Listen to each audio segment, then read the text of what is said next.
தமிழ் நண்பர்கள் அனைவருக்கும் வணக்கம். நான் உங்களோட ராஜேஷ். சிந்தைகள் பெரிதாகட்டும்.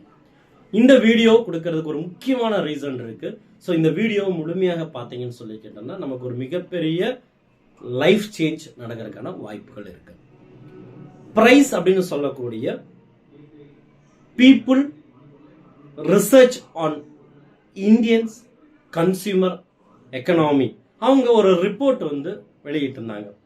அதன் அடிப்படையில் பார்த்துட்டு சொன்னா மிடில் கிளாஸ் அப்படின்றத ஒரு முக்கியமான விஷயமா இருந்தது. 2021 முதல் இப்போ இருக்கக்கூடிய சிச்சுவேஷன் நம்ம பார்த்தோன்னு சொல்லிக்கிட்டோம்னா மிடில் கிளாஸ் கிட்டத்தட்ட 31% இருக்கிறதா சொல்லியிருக்காங்க. ஆனா 1995 இருந்து 2021 வரைக்குமே ஒரு வருடத்திற்கு 6.3% 7% வரை ஒவ்வொரு வருடமுமே மிடில் கிளாஸ் ஃபேமிலி அதிகரிச்சு வந்துகிட்டு இருக்காங்க அப்படின்ற ஒரு தகவல் இருந்தது. இன்னைக்கு 31% இந்தியாவில் மிடில் கிளாஸ் பீப்புள் இருக்காங்கன்னா இது 38% வரக்கூடிய 2030-31 காலகட்டத்தில் மாறும். மேலும் இன்னைக்கு இருக்கக்கூடிய அதே சிச்சுவேஷன் 2047 காலகட்டத்தில் கிட்டத்தட்ட 60% மேல மாறும் அப்படின்றதா அந்த ரிப்போர்ட். இதை எதுக்காக நான் சொல்றேன் அப்படின்னா இன்னைக்கு இதை பார்த்துக்கிட்டு இருக்கக்கூடிய நீங்களும் ஒரு மிடில் கிளாஸ் ஃபேமிலியா இருக்கலாம். இதை பார்த்துட்டு இருக்கக்கூடிய பல பேர் என்னன்னு சொல்லிக்கிறேன் மிடில் கிளாஸ் ஃபேமிலி இருக்கலாம்.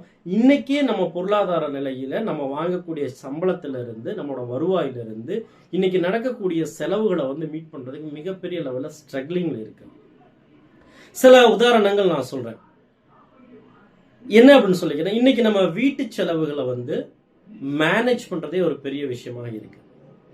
அதுக்கப்புறம் பார்த்தா நம்மளோட குழந்தைகளோட படிப்பு செலவுக்காக வேண்டி நம்ம நமக்கு வரக்கூடிய வருமானத்திலிருந்து ஒரு பெரிய தொகையை மாற்றி வைக்கணும். ஏன்னா எஜுகேஷனுக்கான காஸ்ட் ரைஸ் ஆகிட்டு இருக்கு அப்படின்னு சொன்னோம். நம்ம எல்லாருக்குமே ரிட்டையர்மெண்ட் லைஃப் அப்படின்னு ஒரு விஷயம் இருக்கு. ஆனா அந்த ரிட்டையர்மெண்ட் லைஃப்பை பத்தி நம்ம திங்க் பண்ண கூட இல்லை.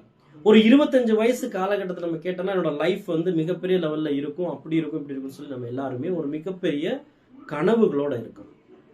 ஆனா நம்ம லைஃப் ரிட்டையர்மெண்ட் அப்படின்னு சொல்லி வரும்போது அந்த நேரத்தில் நம்ம எப்படி இருக்கணும் அப்படின்றதுக்காக வேண்டி ஒதுக்குதல்களோ முன்னெச்சரிக்கைகளோ நம்ம கருதுறது இல்லை. காரணம் இன்னைக்கு இருக்க சினாரியோல நம்ம அந்த எக்ஸ்பென்சஸ் மீட் பண்றதுக்கு ஓடிட்டு இருக்கோம். இன்னைக்கு காலகட்டத்தில் டாக்ஸ் அப்படின்ற விஷயம் அதிகரிச்சுக்கிட்டே இருக்கு. பொருளாதார செலவுகள் அப்படின்னு சொல்லி கேட்டுன்னு சொன்னா மிகப்பெரிய லெவல்ல இருக்கு. நம்மளோட யூட்டிலிட்டி ரெகுலரா யூஸ் பண்ணக்கூடிய நம்ம யூட்டிலிட்டி பில்ஸ் எல்லாமே விலைவாசி அதிகரிக்கு, காஸ்ட் ஆஃப் லிவிங் கூடிக்கிட்டு இருக்கு. குழந்தைங்களோட ஃபியூச்சர் எஜுகேஷன்ஸ் அதாவது அவங்களோட காலேஜ் எக்ஸ்பென்சஸுக்குன்னு சொல்லி இப்போ இருந்தே நம்ம பிளான் பண்றோம், இல்லை அதுக்கு என்ன பண்றதுன்னு தெரியாம இருக்கும். முக்கியமான விஷயம் நடுத்தர குடும்பத்துல இருக்கும்போது நம்மளோட அப்பா அம்மா ஏஜ் ஆயிடுச்சுன்னு சொல்லிங்கன்னா அவங்கள பார்த்துக்க கூடிய ஒரு சினாரியோவிலையும் நம்ம இருக்கோம். மேலும் நாம ஒரு சாதாரண மிடில் கிளாஸ் குடும்பத்தில் வந்ததுனாலேயே நமக்கு தரமான எஜுகேஷன்ஸ் லெவல்ல நம்ம போக முடியாம நம்ம ஒரு லெவலான எஜுகேஷன்ஸை மட்டும் எடுத்துக்கிறோம். அதே லெவல்ல நமக்கு ஒரு வேலை வாய்ப்புன்ற லெவல்ல ஏதோ தேடி கண்டுபிடிச்சு எடுத்துக்கிறோம். ஆனா அந்த ஒரு வேலை வாய்ப்பும் இன்செக்யூரா இருக்கு, ஒரு ஸ்டேபிளா இல்லை. இது எல்லாமே நான் சொன்ன சில மிடில் கிளாஸ் ஃபேமிலிகள் சந்திக்கக்கூடிய ஒரு ப்ராப்ளம்ஸ் சொல்லலாம். அப்போ உங்களுக்கு ஏதாச்சும் அந்த மாதிரி ப்ராப்ளம்ஸ் இருந்தது அப்படின்னு சொன்னா தாராளமா நீங்க கமெண்ட்ல சொல்லலாம். அதற்கு நமக்கு சொல்யூஷன் கொடுக்கறதுக்கு தேவையான விஷயங்கள் இருக்குன்னா கண்டிப்பா ஷேர் பண்றதுக்கு முயற்சிக்கிறேன். இப்போ இந்த விஷயங்கள்லாம் நடக்குது. இதன் மூலமா நம்ம தெரிஞ்சுக்க வேண்டிய விஷயம் என்னன்னா நம்மளோட வருவாயில மோஸ்ட் ஆஃப் த அமௌண்ட் எதுக்காக செலவு பண்ணா நம்ம கன்சியூம் பண்றது தான் பண்ணிட்டு இருக்கோம். நமக்கு ஏற்கனவே தெரியும் இந்தியா அப்படின்றது பார்த்தோம்னு சொல்லி கேட்டா ஒரு நுகர்வோர் சந்தை அப்படின்னு சொல்றாங்க. கன்சியூமர் பவர் ஹவுஸா மாறிக்கிட்டு இருக்கு இந்தியா. அப்போ இனி உள்ள காலகட்டத்தில் நமக்கு எப்படி பினான்சியல் ஃப்ரீடம் நம்ம நினைச்ச மாதிரி எப்படி வாழ்றது அப்படின்றது சாத்தியதை இருக்கா அப்படின்னு சொல்லி கேட்டோம்னா ஒரு மிடில் கிளாஸா இருக்கக்கூடிய நம்மளால யோசிக்க கூட முடியல. அப்போ நான் இதுல சொல்லக்கூடிய விஷயம் என்னன்னா நமக்கு மாற்றங்கள் கொண்டு வர முடியுமா, இதெல்லாம் சாதிக்குமா, இதெல்லாம் முடியுமா அப்படின்னு சொல்லி கேட்டா இது எல்லாமே முடியும். நான் ஒரு 15 வருஷத்துக்கு மேல கார்ப்பரேட் லைஃப்ல இருந்து இதே மாதிரி பல்வேறு பிரச்சனைகளை ஃபேஸ் பண்ணி லைஃப்ல சேஞ்சஸ் வரணும்னு சொல்லி நிறைய டைமை வேஸ்ட் பண்ணியாச்சு. ஏன்னா சொல்லித்தரதுக்கு எனக்கு ஆள் இல்லை.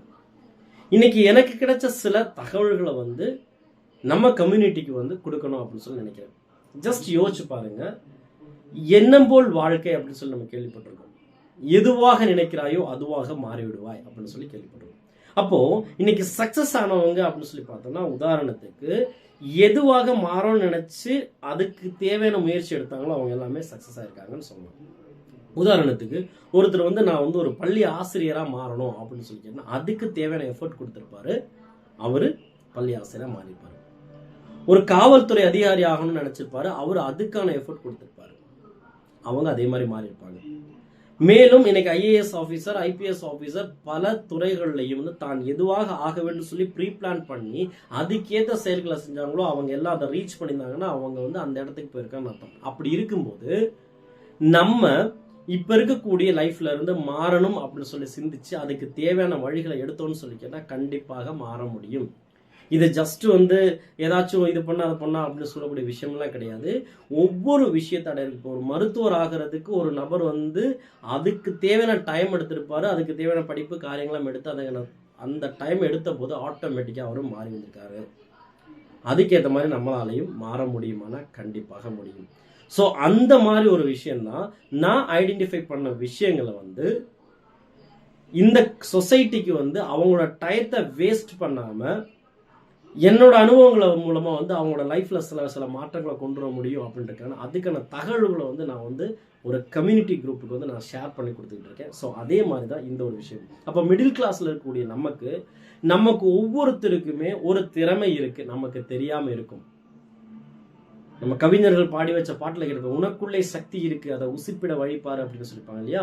நம்ம வந்து மிடில் கிளாஸ்ல இருக்கும்போது நம்ம தினம் நம்ம அன்றாட தேவைக்காக ஓடிக்கிட்டு இருக்கிறதுனால நம்மளோட உள்ள இருக்கக்கூடிய அந்த இன்னர் கெப்பாசிட்டியில இருக்கக்கூடிய நம்மளோட ஒரு சக்தி வந்து நம்ம மறந்துடுறோம். அதை டிஸ்கவர் பண்றதுக்கு என்ன விஷயங்கள் பண்றது அப்படின்றதான் நம்மளோட கம்யூனிட்டிக்கு என்னோட லைஃப்ல இருந்து கிடைச்ச சில பல அனுபவங்களை வச்சு ஷேர் பண்ணி கொடுத்து அதை க்ரோ பண்ணிட்டு இருக்கேன். ஏன்னா எனக்கு ஒரு மெண்டர் கிடைச்சாரு. ஸோ அதன் மூலியமா தான் எனக்கு அது என்னன்னு தெரிய ஆரம்பிச்சது. உங்க எல்லாருக்கும் தெரியும், ராபர்ட் கியோசாகி அப்படின்னு சொல்லக்கூடிய ரிச் டாட் புவர் டாட் அப்படின்னு ஒரு புத்தகம் எழுதியிருக்காரு. அவர் வந்து உலக மக்கள் வந்து 4 கேட்டகரியா பிரிக்கிறாரு. ஒன்று என்ன அப்படின்னு சொன்னீங்கன்னா employee, self employee, business owner, investor. இதுதான் அந்த 4. இன்னைக்கு பார்த்தோம் அப்படின்னு சொன்னீங்கன்னா எம்ப்ளாயா செல்ஃப் எம்ப்ளாயா இருக்கக்கூடிய 95% பேர் இந்த உலகத்துல இருக்காங்க. அப்போ எம்ப்ளாயி செல்ஃப் எம்ப்ளாயி இருக்கும்போது அவங்களால அடுத்த கட்டத்துக்கு மூவ் ஆகவே முடியறது இல்லை. காரணம் என்னன்னா ஏற்கனவே சொன்ன மாதிரி அந்த பினான்சியல் இஷ்யூஸை ஃபேஸ் பண்ணக்கூடிய இடம் ஒரு மிடில் கிளாஸ் ஃபேமிலியில் இருக்காங்க. அதனால வாழ்நாள் ஃபுல்லும் அவங்களோட நெக்ஸ்ட் லெவலுக்கு போக முடியாம இருக்காங்க. ஆனா பிசினஸ் ஓனர், இன்வெஸ்டர் இந்த 2 கேட்டகரி மக்கள் வெறும் 5% தான் இருக்காங்க. ஆனா அவங்க தான் எல்லா விதமான சம்பல் சமத்தின்னு சொல்லக்கூடிய இந்த உலகத்தில் இருக்கக்கூடிய அபண்டன்ஸ் அவ்வளோ இருக்கக்கூடிய அது எல்லாமே அனுபவிச்சுட்டு இருக்காங்க. அதற்கு காரணம் என்னன்னு சொல்லிக்கிறதுனா நம்மளோட மைண்ட் செட். நமக்குள்ள ஒரு திறமை இருக்கு, அந்த திறமையை வந்து நம்ம ஐடென்டிஃபை பண்ணி அதை வளர்றதுக்கு தேவையான விஷயங்களை பண்ணிட்டோம் அப்படின்னு சொல்லிக்கிறதுனா நம்மளாலையும் மாறி வர முடியும். ஆனா அதுக்கான காலம் எடுக்கும், நேரம் எடுக்கும். அதை நம்ம உணர்ந்துக்கணும். ஃபர்ஸ்ட் ஆஃப் ஆல் இன்னைக்கு பார்த்தோன்னு சொல்லி கேட்டா நம்ம எல்லாருமே மோஸ்ட்லி அதை எஸ்பெஷலி பார்த்தோன்னு சொல்லி கேட்டோம்னா மிடில் கிளாஸ். நம்ம ஏதோ ஒரு கஷ்டப்பட்டு படிக்கிறோம், ஒரு எஜுகேஷன்ஸ்க்கு வந்து கரெக்டான குவாலிட்டியான எஜுகேஷன் கிடைச்சாலும் கூட தெரியாது. காரணம் நம்ம அப்பா அம்மா ஒரு மிடில் கிளாஸாக இருக்கும்போது அவங்களால முடிஞ்ச வரைக்கும் நம்மளை படிக்க வைக்கிறாங்க. அது முடிச்சதுக்கு அப்புறம் ஏதோ ஒரு விஷயத்துல வந்து நம்ம ஒரு வேலை தேடி ஒரு வேலையை கத்துக்கிட்டு இல்லைன்னு சொல்லிக்கிட்டு ஒரு வேலை கிடைச்ச வேலையை பார்த்துக்கிட்டு நம்ம லைஃப் நெக்ஸ்ட் லெவலுக்கு மூவ் பண்ணலான்னு சொல்லி பார்க்கும்போது அங்க காம்படிஷன்ஸ் அதிகமா இருக்கு. அதனால வந்து நம்மளால வந்து நெக்ஸ்ட் லெவலுக்கு மூவ் ஆகுறதுக்கு நம்ம வந்து ஒரு ஒர்க் பண்ணிட்டு இருக்கோம்னு சொல்லி கேட்டோம்னா அதுல அடுத்த லெவலுக்கு ஒரு ப்ரொமோஷன் கிடைக்கணும், சேலரி மாறணும் அப்படின்னு சொல்லி கேட்டோம்னா அதுக்கு சில விஷயங்கள் பண்ணணும். அது நம்மளால பண்ண முடியறது இல்ல. அதுக்கப்புறம் பார்த்தோம்னு சொல்லி கேட்டோம்னா எந்த ஒரு விஷயத்த பண்ண நமக்கு ஃபர்ஸ்ட் வந்து ஆசைப்படணும், அதை அடையறதுக்கு தேவையான சில விஷயங்கள் பண்ணணும்னு சொல்லிட்டு ஆட்டோமேட்டிக்கா நடக்கும். நீங்க இப்போ பார்த்தோம்னு சொல்லிக்கிட்டா ஒரு எம்ப்ளாயர் இருக்கீங்க, நீங்க நெக்ஸ்ட் லெவலுக்கு போகணும் அப்படின்னு சொல்லிக்கிட்டா அதுக்கு தேவையான எஃபர்ட் நெக்ஸ்ட் லெவல்ல போனா என்ன பண்ணுவோமோ அதை இப்ப இருந்தே நம்ம வந்து ப்ராக்டிஸ் பண்ணோம்னு சொல்லிக்கிட்டு நம்ம ஈஸியா நெக்ஸ்ட் லெவலுக்கு போயிடலாம். அப்போ நம்ம ஃபினான்ஷியலி நம்மளோட லெவல் வந்து மாறணும் அப்படின்னு சொல்லிக்கிறேன்னா இங்கே தான் நம்ம உள்ள ஒரு சூட்சம் இருக்கு. நமக்குள்ள இருக்கக்கூடிய ஒரு சக்தியை நம்ம உணர்ந்துட்டோம்னு சொல்லிக்கிறோம்னா அதை டெவலப் பண்றது மூலமா வரக்கூடிய காலகட்டத்தில் நம்ம வந்து மிகப்பெரிய ஃபினான்ஷியல் ஃப்ரீடம் அனுபவிக்க முடியும். எல்லாரும் மாதிரியும் நம்மளும் ஃபினான்ஷியலி என்ஜாய் பண்ண முடியும்.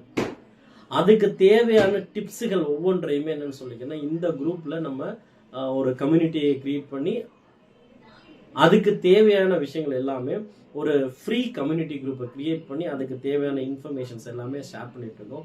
நீங்களும் அதே மாதிரி விஷயத்துல வந்து சில இன்ஃபர்மேஷன்ஸ் கிடைக்கணும், தன்னோட லைஃப்பை சேஞ்ச் பண்ணிக்கணும்னு சொல்லி ஆசைப்பட்டா தாராளமாக வந்து அந்த குரூப்ல ஜாயின் பண்ணிக்க. அதுக்கான லிங்க் கீழே டிஸ்கிரிப்ஷன்ல கொடுத்துருக்கு. இந்த கம்யூனிட்டியை பொறுத்த வரைக்கும் பார்த்தோம்னு சொல்லிக்கணும்னா பல கேட்டகரியில் இருக்கக்கூடியவங்க இருக்காங்க. ஸோ அதன் மூலமாக வந்து என்ன சொல்லிக்கிறேன்னா ஒவ்வொருத்தரும் தன்னோட லைஃப்பில் சில விஷயங்களை ஐடென்டிஃபை பண்ணி அதை இம்ப்ளிமெண்ட் பண்ணி தன்னோட லைஃப்பை மாற்றுறதுக்கு தேவையான முயற்சியில் ஈடுபட்டு அடுத்தடுத்த லெவலில் சக்ஸஸ்க்கு மூவ் ஆகிட்டு இருக்காங்க. நீங்கள் ஏதாச்சும் ஒரு ஆர்கனைசேஷனில் எம்ப்ளாயாக இருக்கீங்க, ஒர்க் பண்ணிட்டு இருக்கீங்க அப்படின்னா உங்களுக்கு அந்த நிறுவனத்தில் தான் இருக்கக்கூடிய அந்த பொசிஷன்லேருந்து அடுத்த லெவலுக்கு போகணும் அப்படின்னா ரொம்ப சிம்பிளான விஷயம். அந்த இடத்துக்கு போனால் நீங்கள் என்னெல்லாம் பண்ணுவீங்க, அங்கே போகும்போது உங்களோட வருமானம் இன்க்ரீஸ் ஆகும் இல்லையா? அப்படி ஆகும்போது அதை எந்த மாதிரி விஷயங்களுக்கெல்லாம் அந்த இன்கத்தை யூஸ் பண்ணுவீங்க, எந்த மாதிரிலாம் சந்தோஷமா இருப்பீங்க. ஸோ இந்த மாதிரி விஷயங்கள் அந்த போஸ்டிங் வச்சா நீங்கள் எந்த மாதிரி நடவடிக்கைலாம் எடுப்பீங்க, அந்த மாதிரி விஷயங்களை இப்போ இருந்தே விஷுவலைசேஷன் பண்ணி அதை கரெக்டான முறையில் மூவ் பண்ணால் அந்த இடத்துக்கு ஈஸியாக போயிடலாம். இதே மாதிரி தான் ஒவ்வொருத்தருமே தன்னோட லைஃப்பில் ஏதாச்சும் நெக்ஸ்ட் லெவலுக்கு போகணும்னா நம்ம என்ன மாதிரி ஆகணும்னு ஆசைப்படுறோமோ அந்த இடத்துக்கு போகிறதுக்கு என்ன மாதிரி ட்ரிக்ஸ் எல்லாம் யூஸ் பண்ணால் நம்ம போக முடியும் அப்படின்ற விஷயத்த தெரிஞ்சுக்கிட்டாலே போதுமானது. அது வந்து பொதுவாக வந்து ஸ்கூல் லைஃப்லயோ இல்லை காலேஜ் லைஃப்லயோ சொல்லித்தரது இல்லை. நம்ம கிடைச்ச வேலையை பார்த்துட்டு அதில் டெவலப் ஆகிறதுக்கும் அடுத்த லெவலில் போகிறதுக்குமே நமக்கு நேரம் சரியா இருக்கு. ஸோ அந்த மாதிரி விஷயங்களை வந்து நம்ம மனசுக்குள்ள இருக்கிறத டிஸ்கவர் பண்ணுறது தான் நம்மளோட வேலையை. அதுக்கு தேவையான டிப்ஸ்கள் என்ன அப்படின்றத நான் ஷேர் பண்ணிட்டேன். நான் Rajesh, revenue creation coach with automated systematic strategy, create revenue with knowledge அப்படின்னு சொல்லக்கூடிய ஒரு கம்யூனிட்டி குரூப்பும் ரன் பண்ணிக்கிட்டு இருக்கு. உங்களுக்கு இதே மாதிரி நிறைய டிப்ஸ்கள் கிடைச்சு உங்க லைஃப்பை நீங்க நெக்ஸ்ட் லெவலுக்கு மாற்றணும் அப்படின்னு சொல்லி விருப்பம் இருந்தா இந்த கம்யூனிட்டி குரூப்போட லிங்க் வந்து டிஸ்கிரிப்ஷன்ல ஷேர் பண்ணியிருக்கு. ஸோ அதன் மூலமா நீங்க கம்யூனிட்டி குரூப்ல அசோசியேட் பண்ணலாம். அங்க உங்களுக்கு தேவையான இன்ஃபர்மேஷன்ஸ் எல்லாமே கிடைக்கும். உங்க லைஃப்பை சேஞ்ச் பண்ணலாம். வாங்க கம்யூனிட்டி குரூப்ல மீட் பண்ணுவோம். தேங்க்யூ.